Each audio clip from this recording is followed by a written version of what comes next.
नमस्कार, आप देख रहे हैं न्यूज 21। आपके साथ मैं हूं रितिका पांडे। खबर आ रही है सरगुजा से। जी आपको बता दें, सरगुजा जिले में एक दिल दहला देने वाली घटना सामने आई है, जहां तालाब में डूबने से 2 मासूमों की मौत हो गई है। लेकिन इससे भी ज्यादा शर्मनाक तस्वीर तब सामने आई जब परिजनों ने पोस्टमार्टम करने वाले डॉक्टर पर 20,000 की रिश्वत मांगने का आरोप लगाया है। हैरानी की बात यह रही कि शव वाहन न मिलने पर परिजन बच्चों के शव को मोटरसाइकिल पर ले जाने के लिए मजबूर हो गए। मामला सरगुजा जिले के रघुनाथपुर चौकी अंतर्गत ग्राम सिलसिला का है। बीती शाम यहां तालाब में डूबने से 2 मासूम बच्चों की दर्दनाक मौत हो गई। घटना के बाद परिजन शव का पोस्टमार्टम कराने रघुनाथपुर पहुंचे, जहां डॉक्टर पर पोस्टमार्टम के एवज में 20,000 रुपए मांगने का आरोप लगाया गया है। वहीं शव वाहन न मिलने की वजह से परिजन मासूम बच्चों को शव के साथ लेकर मोटरसाइकिल पर ही ले निकले। तस्वीरें न सिर्फ सिस्टम और नाकामी को उजागर करती हैं, बल्कि इंसानियत पर भी सख्त सवाल खड़े करती हैं। त्रिवेणी गिरी, कहाँ हो गए बता? हम आए हैं राजपुर से। उनका छोटा साली है। जब हम अस्पताल में आए तब बोले, हम तो जीजी को जानकारी दिए कि बोले कि एक बच्चा के 10-10 हजार पैसे मांग रहे हैं, जो चीड़-फाड़ करते हैं वो डॉक्टर। तो हम बोले काहे के लिए मांग रहे हैं, तो सरकारी हॉस्पिटल है।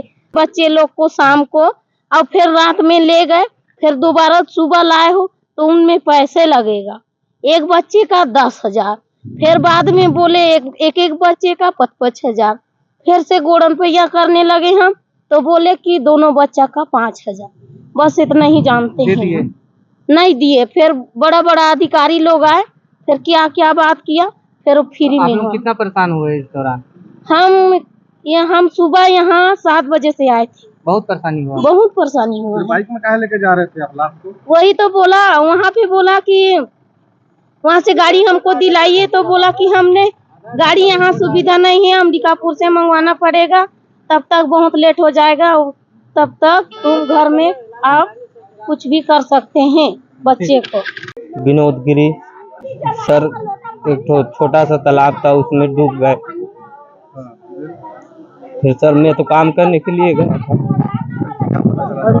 मेरे को 6 बजे करीब बाद फोन किया, मेरे भाई छोटू नाम का था। हाँ, बोलने लगा का दोनों तालाब में डूब गए हैं। फिर क्या किया आपने? फिर मैं बातें नहीं किया, उधर से फिर काम कर रहा था, उस छुट्टी लेके तुरंत आ गया। 7:30 बजे यहीं पर उतर गया था बस से। फिर घरे आके देखा तो बच्चा बच्ची देख रहा हूँ, तो हॉस्पिटल ले गए थे। फिर लेके फिर मेरे को घर पे ही मिले। फिर हॉस्पिटल से गए ना, तो ये छुट्टी करवा के ले आए। मेरे को भी नहीं बोला कि पोस्टमार्टम करने के लिए, तो ये लोग नहीं बोले, तो मेरा के चाचा है उसकी वजह से नहीं किए। हाँ, फिर अस्पताल में सुबह ले गए सर, तो 7 बजे इधर से हम निकले थे। 7 बजे वहीं पर खड़े थे, तो वो जो पोस्टमार्टम करता है तो मेरे से बोलने लगा, दोनों भाइयों को बोलने लगा 10-10 हजार रुपये लूंगा। तो फिर बोलने लगे, सर हम झोपड़ी में रहने वाले कहाँ से देंगे 10 हजार रुपये। तो फिर बोलने लगा कि 5-5 हजार रुपये लूंगा, 1 सप्ताह का डेट दे रहा। जी सर, इतना ही जानकारी जानता हूँ। उधर इस पूरे मामले पर जिले के स्वास्थ्य विभाग ने सफाई देते हुए रिश्वतखोरी के आरोप की बेबुनियाद बात बताई है। स्वास्थ्य अधिकारी ने कहा है कि मामले की जांच के लिए टीम गठित की जाएगी और दोषी पाए जाने पर सख्त कार्रवाई होगी। मैं बीएमओ से पता किया, तो बीएमओ द्वारा ये बताया गया कि हमारे द्वारा अस्पताल रघुनाथपुर वालों के द्वारा बताया गया कि धौरपुर में 100 वाहन उपलब्ध है, आपको रुकना पड़ेगा आधा घंटा। तो बोले हमारे पास गाड़ी है, हम अपनी गाड़ी में ले जाएंगे। और रिश्वत की जो मांग कर रहे थे, रिश्वत के मांग के बारे में भी मेरे को ये बताया गया कि हमारे डॉक्टर द्वारा रिश्वत नहीं मांगा गया है, बल्कि उनके द्वारा ये कहा गया कि बिना चीर फाड़ के हमको पीएम रिपोर्ट दे दीजिए, हम कुछ पैसे आपको दे देंगे। ये बीएमओ के द्वारा मेरे को बताया गया, जिसको अब वो तोड़ मरोड़ के बोल रहे हैं कि डॉक्टर पैसा मांग रहा था। पहले पीएम नहीं करवाना चाह रहे थे। जब उनको पता चला कि पानी में डूबने से शासन के द्वारा कुछ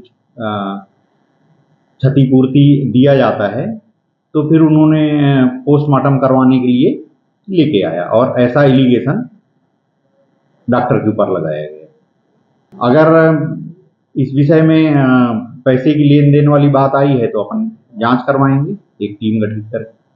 सरगुजा समेत पूरे छत्तीसगढ़ में स्वास्थ्य सेवाओं की हालत किसी से छुपी नहीं है। पोस्टमार्टम के नाम पर पैसे वसूलने की घटनाएं पहले भी सामने आती रही हैं, लेकिन आज तक किसी पर कोई ठोस कार्रवाई नहीं हुई है। सवाल ये है कि क्या इस बार भी ये मामला सिर्फ फाइलों में ही दफन हो जाएगा या फिर वाकई दोषियों पर गाज गिरेगी।